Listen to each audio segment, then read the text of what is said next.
Hey everybody, thanks for tuning in to episode 94 of the Social Media and Politics podcast, bringing you expert insights into how social media is changing the political game. I'm your host, Michael Becerra, political scientist at Lund University. Connect with the show on Twitter by following us at SMNP Podcast, or visit us on the web at socialmediaandpolitics.org.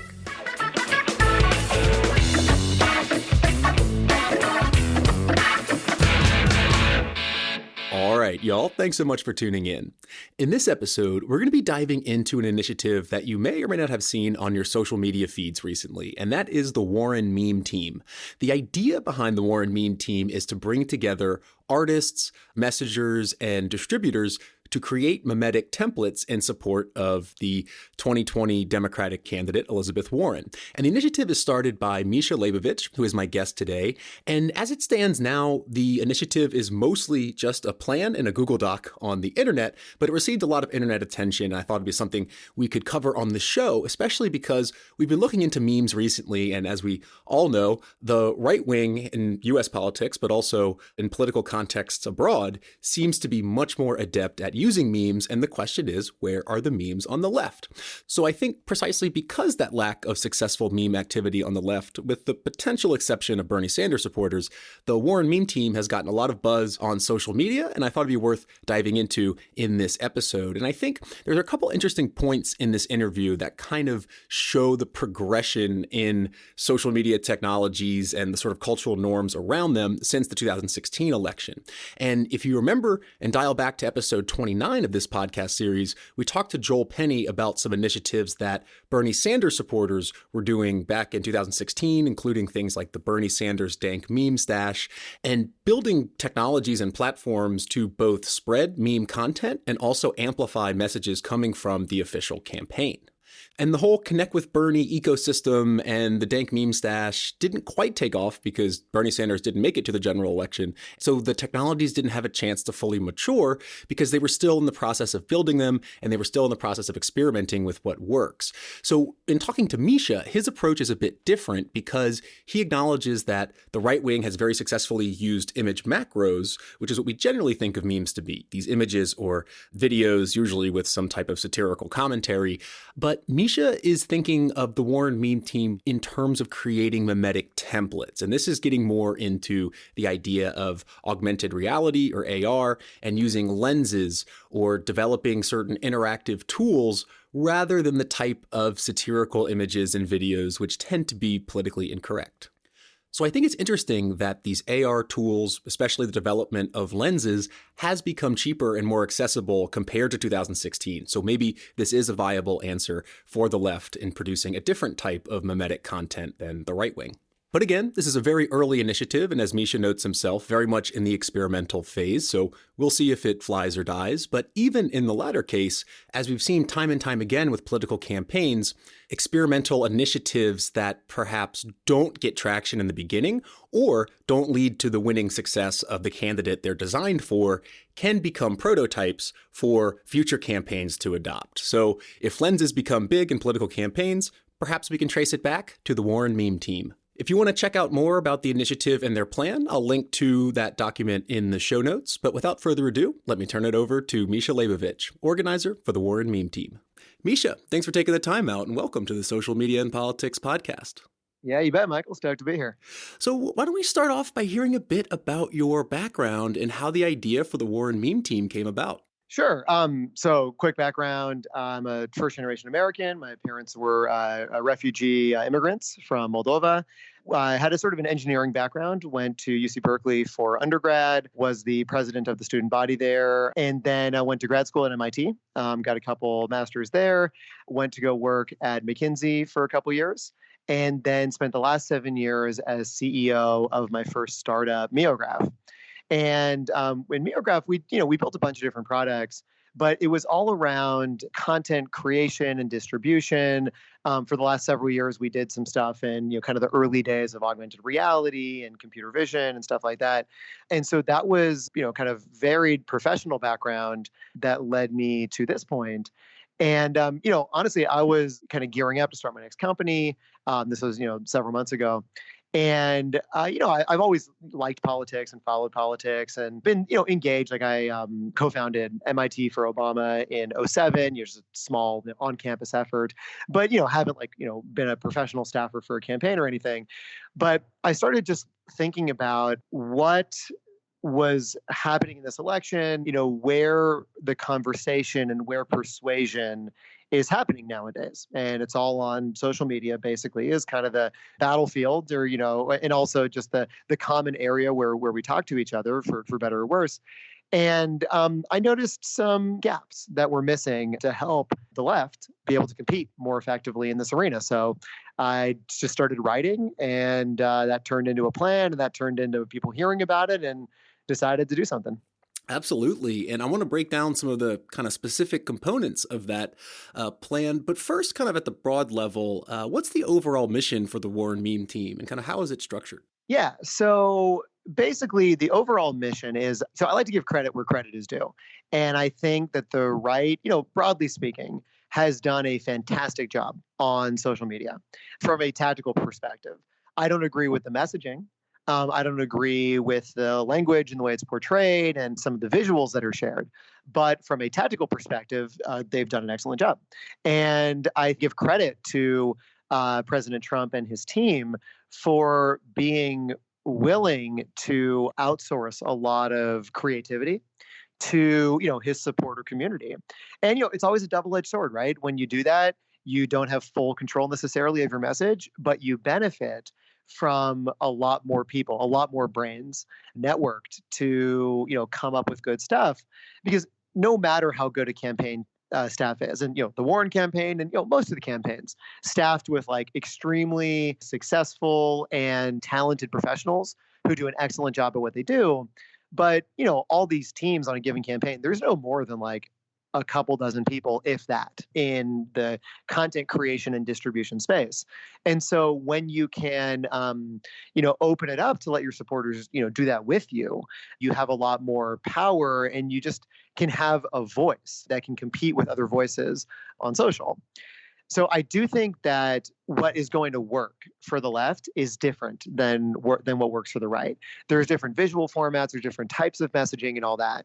But at a high level, and we'll dive into the details, Warren's Meme Team is an effort to get a volunteer group of writers for messaging, and artists for creative assets, and marketers for distribution, and be able to create. This is probably one of the most critical distinctions here: to not create pieces of content, but rather to create content creation templates. Now, to understand the difference between those two, when I say meme, by the way, I don't mean an image macro specifically. I know a lot of people hear meme and they think a very specific kind of format. But a meme is just, as you know, right? It's almost like an information life form that propagates, from person to person.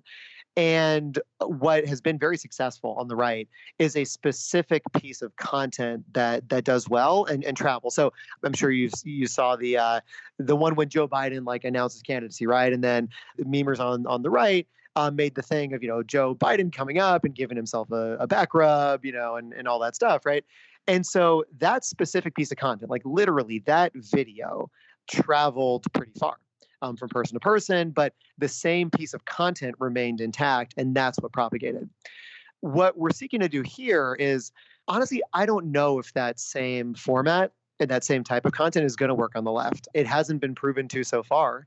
Image macros, sort of like these, annotated or kind of doctored videos one way or the other, those don't really do as well on our side. It just probably takes someone a lot smarter about political persuasions and parties to explain that than me. But what I do think can travel is content creation templates. So a good example of that is the Snapchat puppy filter, right? Like an AR filter.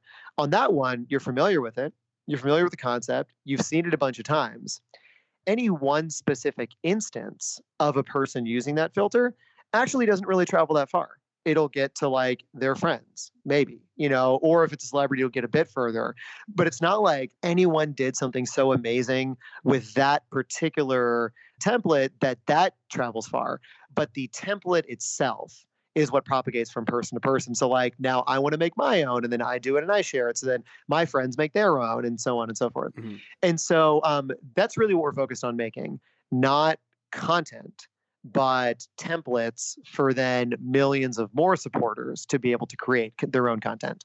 Right. So it's not that you would actually create a sort of, as the right has done, a kind of satirical political commentary at the level of content, but that you would essentially provide a template for other people to engage with and kind of fill in their own personal frame. Right. And then what you're doing is you're sort of partnering with the person that's using the template to do sort of the last mile, as they call it in transportation and logistics, because the template is doing a lot of the heavy lifting. The template is providing the message. The template is providing all the cool visuals and like, talented artist has already done all that. All you need to do, dear supporter, is, tap a URL or, take a picture of a QR code. The template in this case, let's say in AR lens, comes up, the messaging's done for you, the visuals are done for you. Now you do the last little bit, so you add your own sort of personalized spin to why this message is meaningful to you, and then you share it to your immediate network, who are just realistically a lot more likely to pay attention to and consume something that came from you and has your face in it and that you made, rather than you passing on a third party piece of content that came from somewhere else. Like those work too, but the thesis here is that personalized content may do even better. Right. And then I want to ask you a little bit more about AR and kind of why that's the main creative source. But when I think of AR and these kind of lenses, it's limited to these platforms mostly. I know Facebook's getting into it, but it's more Snapchat, Instagram, which tend to lack a wide sharing feature. So it can't actually get any sort of viral potential. And so I'm wondering how you see that dynamic of focusing on those technologies, but then they also interact with certain platforms that may limit the reach of that content. Sure. So AR lenses, first of all, I mean, they exist in Snapchat and Instagram and in Facebook original. And there are very few people in America that do not have one of those three platforms already on their phone in their pocket right now. So basically, if you're talking about through one of those three lenses, and by the way, we're going to look at TikTok as well and a few other things, you can basically, even as is status quo, can count on virtually ubiquitous distribution. And furthermore, the action, the actual use of the lens may happen on one of those handful of platforms, but the call to action can happen on any platform. You can put out a tweet that says, hey, go use this thing, even if the thing isn't on Twitter. I mean, it's smoother, it's less friction if it's on the same platform, but you can put out a call to action anywhere. Chances are most people have one of those handful of apps already installed, so it becomes very easy to go from one place to the other. And then once you've made content, you can share it on the network you made it on, but you can also share it anywhere else. I mean, at the end of the day, it's just a photo or video, so it can really go anywhere. And what I would say in terms of traction of this format type, you just have to look at the numbers that AR lenses get. I mean, it's crazy. Like, put it this way, there's the same amount of distribution that there is for stuff in the newsfeed, but there's far less competition. And all of the social media companies are really, trying to push AR as the next big platform, which, I believe it is. And so everyone's really trying to promote it and get good use out of these platforms. So when I look at it, I see, here's an opportunity that honestly probably only lasts for this election. By the next election, by the next presidential, I don't know about midterms, but by the next presidential, this is going to be a commodity. And every campaign is going to have it. Every campaign is going to do this professionally. But the beauty of of elections is this is true every time. Like every time there's a new shiny thing that ends up, giving some sort of tactical advantage that one side takes, sort of masters more, and that side tends to win. So it's not guaranteed that this is like the new thing of 2020, but it's a reasonable guess that it might be and worth a shot.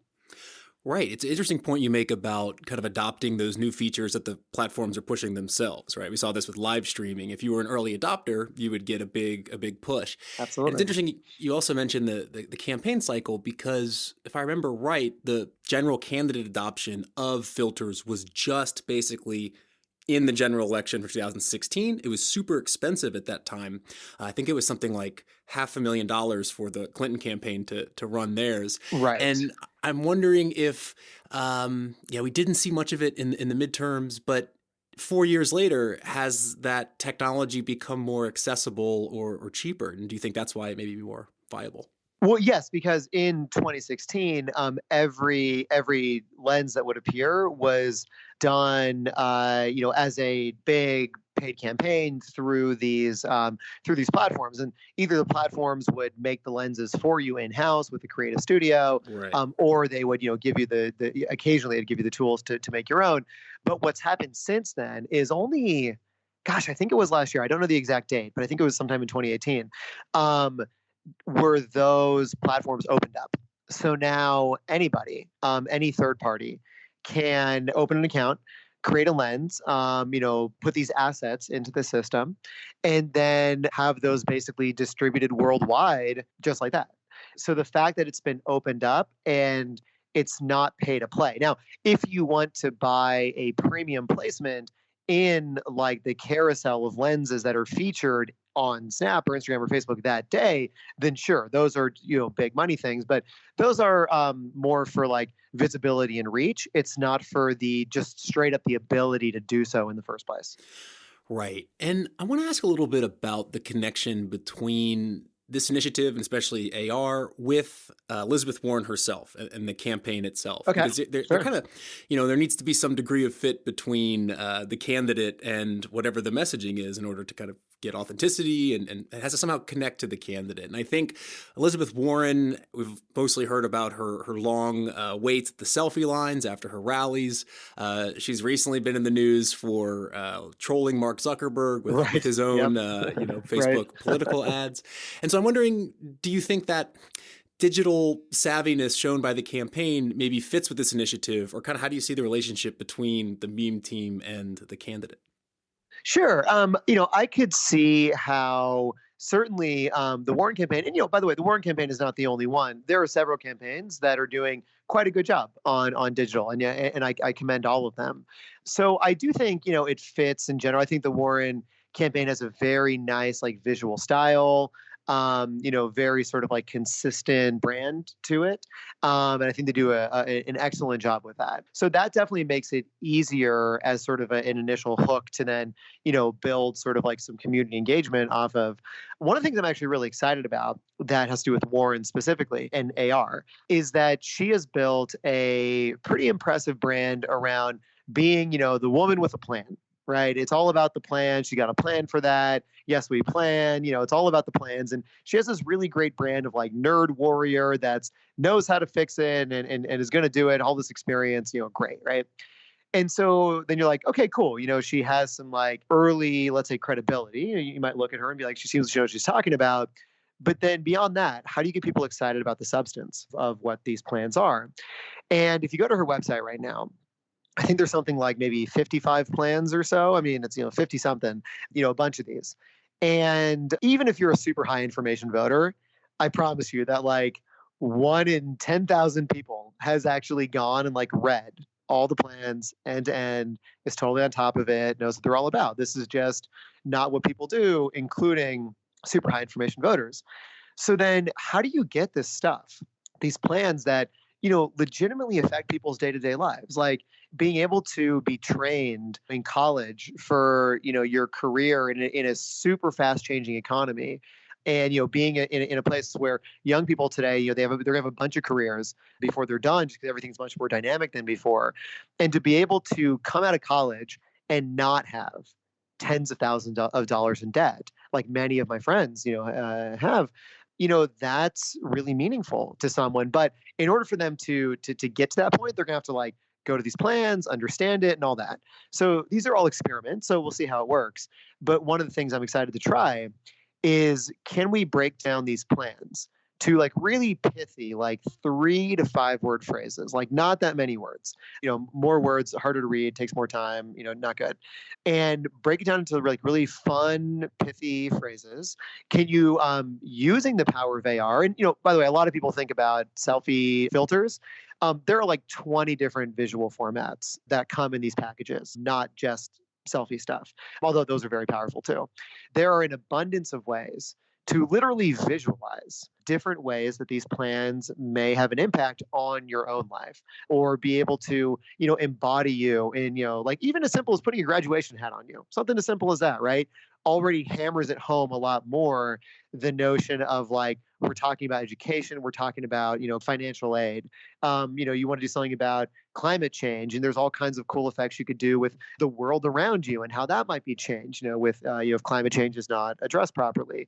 So I'm really excited about the notion of using AR, and this is like super early days of AR, but I still think there's a lot of capability there that can help bring to life some of the more policy heavy, important but policy heavy elements of Senator Warren's candidacy.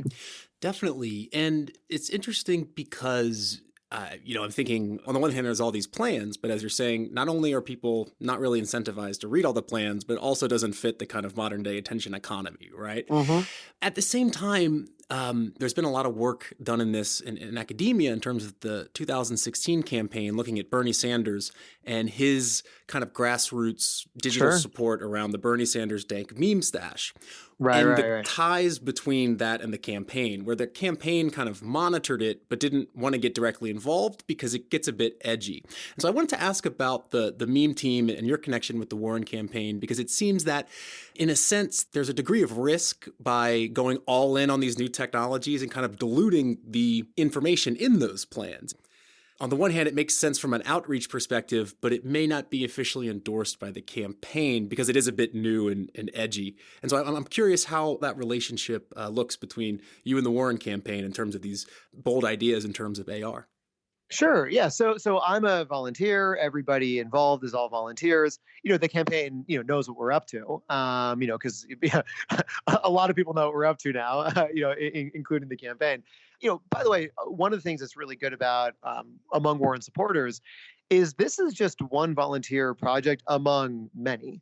There are, podcasts that people are doing. People are building different like tech things like explainers and Alexa skills, and people are experimenting, and people are doing art stuff with like buttons, and meetups to do different things there, making logos for all the different regional groups. There is an abundance of volunteer activity around the Warren campaign. This is just one that people seem to be talking about now, but this is just one among many. And so I think as the, again, I'm not in the campaign shoes and I can't speak for them. If I were in their shoes, I'd probably look at it and be like, well, cool, great. There's this grassroots energy. People are trying a bunch of different stuff. I suspect what they would probably do, just like, brands do and other campaigns do, is you kind of let these things sort of naturally and organically do their own thing. If there is something that happens to gain its own sort of organic traction, one could imagine, official campaign channels like amplifying that further if something's already shown to be successful and, and it's not, particularly risky to the campaign or whatever. But there's no expectation of that. There's no plan for that. And as I devised kind of the plan here, it was all with the assumption that this is all volunteer run with no official ties whatsoever. But with the amount of stuff the campaign puts out, they put out all these plans, they put out all these like, slogans that they use in various things. It sort of provides a very open source playbook that anyone can use to then, channel supporter energy in different ways. And, it's all experiments. We have no idea what's going to work, but you try a bunch of different stuff and some of it works, some of it doesn't. Definitely. And, getting back to the attention, I saw this flying around on my Twitter feed. I think it was November 2nd that y'all launched. Can you describe a bit the reception to the initiative? Sure. Well, so it's been like pros and cons, like anything, right? On the pro side, a lot of people have reached out. A lot of people have signed up to volunteer. I actually finally got a chance to go through the volunteer applications today. There's a bunch of people I'm going to be, getting into the system shortly, and I'm really excited about like the caliber of talent that's interested, because I think there's a lot of great ways that volunteers can help. You can make phone calls, you can knock on doors, you can do that kind of stuff, but there's still a limit of how much you can do of that because those are a physical activities often you do it in kind of more swing areas or early primary areas, and a lot of people, probably the majority of people, don't live in those places, so can't necessarily help out in that way. And then if you are a great marketer or artist or writer or whatever, and you want to help and you have these professional skills, there's not a lot of other ways to actually apply those skill sets right now. So all the Beam team is just a framework to let these people that are supporters and have these different skill sets be able to find each other and be like, hey, I was thinking about doing this. I'm want to assemble a little impromptu team, someone to write some copy, someone to make the assets, someone to distribute, and then run those campaigns. So that's been really awesome to see. That's been great. Of course, you're gonna like the trolls are gonna come out of the woodwork as well, but that's all expected. It's all just like, yep, that's just the internet. And so, you just kind of let them do their thing, and it's all sort of accounted for. So, a lot of the stuff is funny. I have a chance to look at very little of it, but you kind of see the first few comments and you're like, okay, interesting. Like, it's been interesting, the reaction, because, I very consciously like doing my work in public. And the reason is that it allows my brain to network with other brains much more efficiently. It allows the right people and ideas to find me that wouldn't know that I existed, and I wouldn't know that they existed. But as a result of writing a, five-page plan with 3 appendices, like the nerd I am, and putting it out there into the world, it allows for a lot of good stuff to happen rather than keeping it a secret. But what's funny is that of the kind of troll commentary I've seen, I would actually love if somebody would have a discussion with me, even very, very anti, but on the actual substance and merits of what I'm proposing. And if they don't want to, that's totally fine too, of course. But the entire plan's out there. Anyone can read it. It's public. It's linked to the New York Times. Like, it's just right out there for anyone to look at. But the primary reaction you get is like, oh, the left can't meme. that's like the if you're to encapsulate it all, or like Pepe the frog crying, or something like that, right? And so it's like, okay, cool. Like, y'all would do yourself a lot more favors if you just read the plan and try to understand that, like, we're not actually competing in the same way. I have no interest in competing along the same lines because I think that those formats are not going to be successful formats for the left. So it's interesting. You get like a sort of a taste of the internet when the troll attention is pointed your way. But it's all just kind of part of the game. Well, I can definitely say that maybe as an unintended side effect, as I was researching the plan and the kind of social media activity around it, is that's how I became exposed to the OK Boomer, Yes. which I had to dig into, but it seems that was maybe, right around the same time. Sure. But let's go into a bit the nuts and bolts. I think you kind of prefaced it well in your last answer, and that's looking at the different volunteer teams and how they're broken into message, creative, and distribution. So can you kind of outline how you see the role of these teams and how they relate to one another? Sure. So this is just, all like those 3 buckets are just describing like the content and like mimetic life cycle. You need to have a message, you need to make it visual, and then you got to get it out there. And that's just all 3 of those things got to get done. One thing that we're trying to do, we're trying to not only match the strength of the right so far, and they're well ahead of us so far, but also ultimately exceed it in our own way. And one of the ways that we're trying to do that is right now, there are some very talented memers on the right that do a really excellent job of coming up with a funny message, coming up with those visuals, and then getting it out there, because you can have the first 2, but if no one ever sees it and it can't get that sort of toehold to get traction in the first place, it's not going to matter. All that work will have gone to waste. And so right now, if you're going to be a successful memer or participant on the right, you kind of need to have all 3 sets of skills yourself, a sort of full stack skill set to be able to come up with the message, do the visuals, and then get it out there enough for it to take hold. And, ultimately, anything mimetic is going to live or die on its own merits. And merits is like broadly stated. The merit is, does the audience find that it has merit? That's literally the only definition of merit in this instance. But it either will or won't work, and that's fine. We're trying to sort of unbundle those skill sets so that people that do have the full stack skill set, great, come on in, help everywhere. But people that maybe only have one of those three or two of those three can still participate. And they can still have a way of applying their specific skill set. Maybe you're a great social media marketer. And once you have that great template or content or whatever, you can get it out there and get it sharing all over the place. But you didn't have the creative ideas in the first place to do that. No problem. Here we have a way of then, there's no like top down, like, oh, hey, you work with you. It's all just this back end marketplace of everyone posting what they're working on and people, allowed to organically just join up with each other. There's no like top down control over that. And so allow people to form these organic mini groups, to kind of put together this thing and maybe disband, maybe do another one, maybe form up with some other people and allow just more of these dynamic combinations to form. But ultimately, we need people that can come up with those great messages, can do the visuals one way or the other, and then can get it out there. And then from there, it either flies or dies. I'll tell you what, probably of the things we put out there, probably 1 in 10 are going to work. Like, that's fine. That's totally cool. That's just how this works. But yeah, the back end infrastructure is just to make it so anybody with even one of those skill sets can participate and then network with other people. And then ultimately we can be more than the sum of our parts. Right. And I wanted to ask you about that kind of back end, which I thought was interesting, that it's not that you're setting up a kind of central organizing hub, as we've seen particularly on the right, using these organizing campaign apps, but rather you're looking at a more distributed model of a quote unquote app of apps. And these relate, at least you write in the plan, to this principle of the hook model. And so Correct. can you describe the hook model and how the distributed apps kind of work together to enact it? Sure. So there's a writer, Nir Eyal, kind of well known in tech circles, who wrote this book, Hooked. I don't know, it's probably 4 or 5 years ago. I don't know the publication date.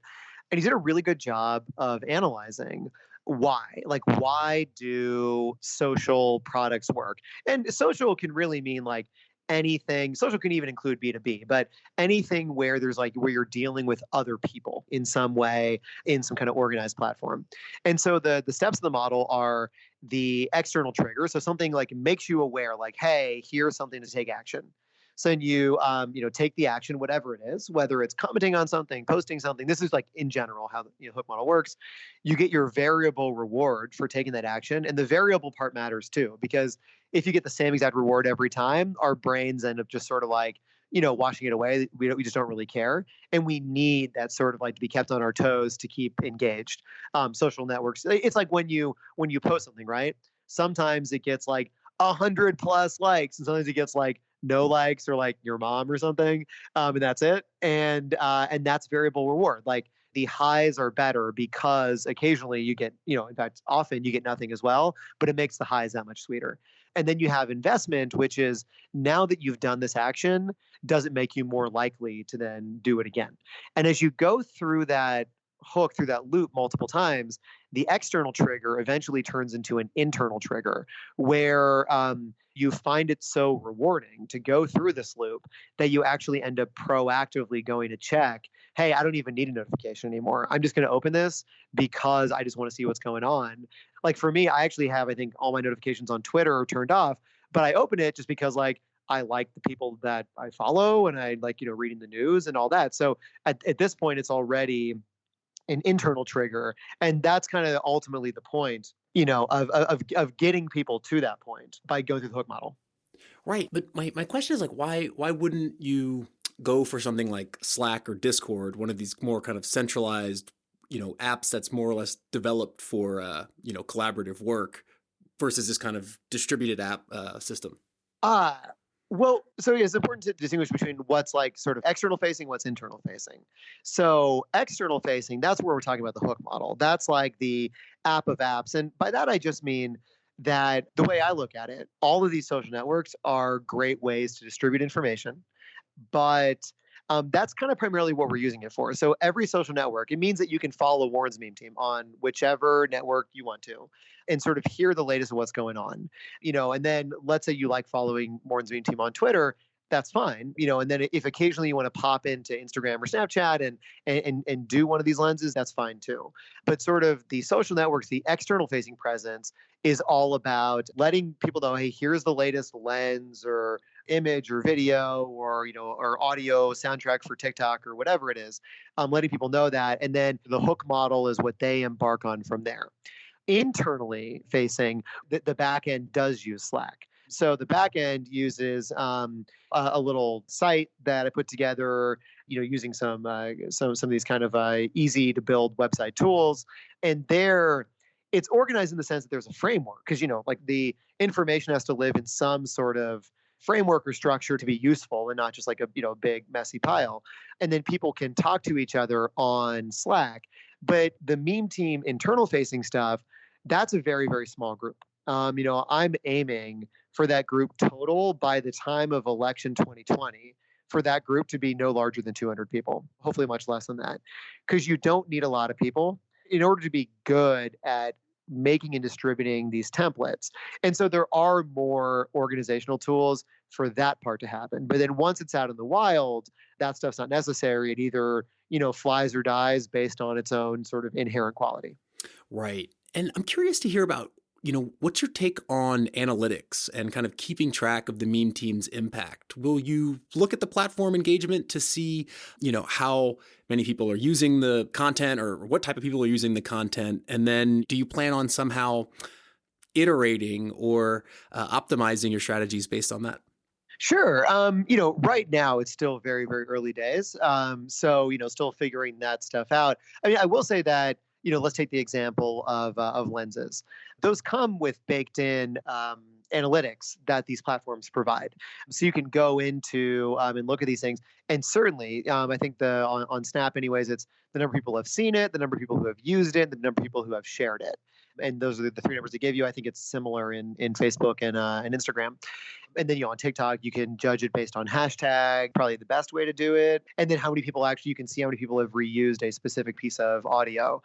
So those will give a high level understanding. If you see something has 2 million views and something has 200 views, then it's pretty clear that one did better than the other. It doesn't give you the kind of granular insights of like the specific demographics or like specifically where it was shared.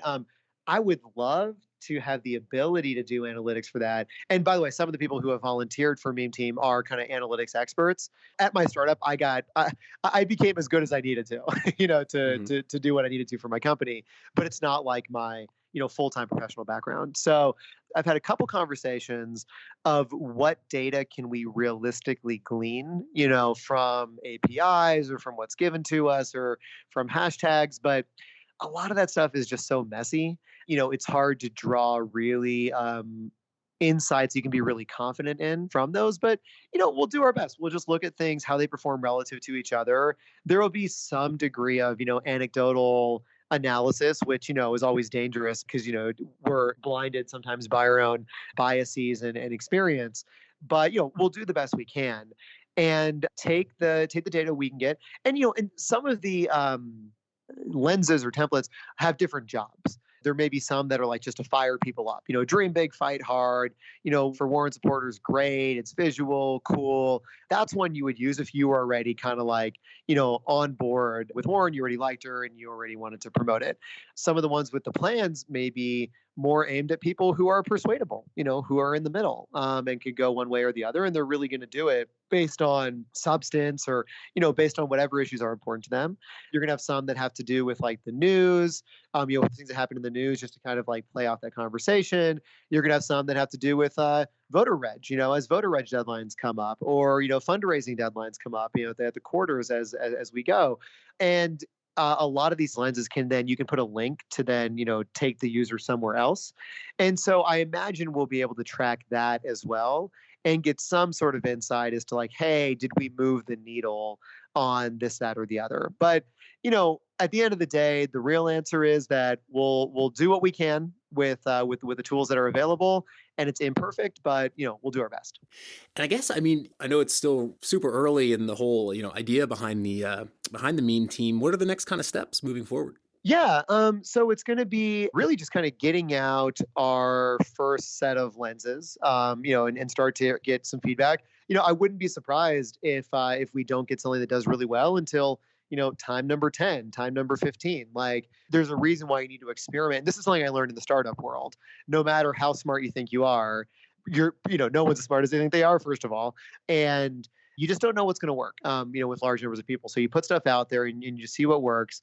We're going to try to get it to where we can produce as many of these things as we can, that obviously, are still differentiated in some way. You don't want them to look like garbage, right?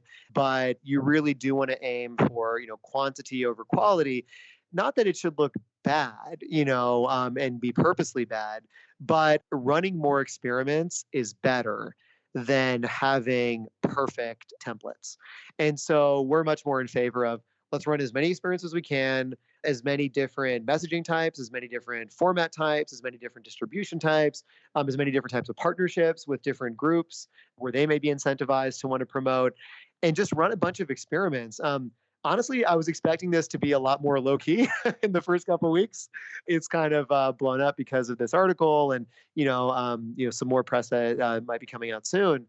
But that's okay. At the end of the day, it's just it means that our early moves are a bit more scrutinized, but I'm comfortable with that. It's just I'm very public with, we're running experiments. A lot of it's not going to work. That's okay. And the reason we're starting it now is so by the time it does matter, come the primaries, the early primaries, and then ultimately to the election, I want to be really, really, really, really good at this come fall next year. And so that's why we're starting now, and we're going to bumble around for a bit and try to figure it out. But hopefully, sooner than later, we'll get sort of firing in all cylinders and really explore this new format and what it means for politics. Right. And I mean, I think it goes back to what we were talking about earlier, where in some cases, maybe a grassroots organization or initiative like yours is valuable to campaigns in that they don't have to take those bumbling steps, right? But rather can kind of be at a distance from it, but still watch it closely. So absolutely. Yeah. Yeah. Well, we'll be watching. And Misha, wish you best of luck. And thanks for coming on the podcast to tell us about it. Yeah, of course. It's fun. I've just been speaking with Misha Leybovich, organizer for the Warren Meme Team.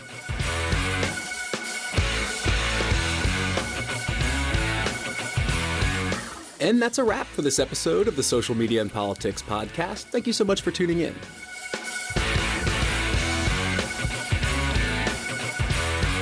Coming up on the show, we'll be looking at some academic studies comparing online and offline advertising in the US, and still a few episodes on European politics, and the 4th annual Social Media and Politics Year in Review. So stay tuned for all that. Make sure you're subscribed to get them directly into your feed. I'm your host, Michael Becerra, signing off from Malmo. See you next time.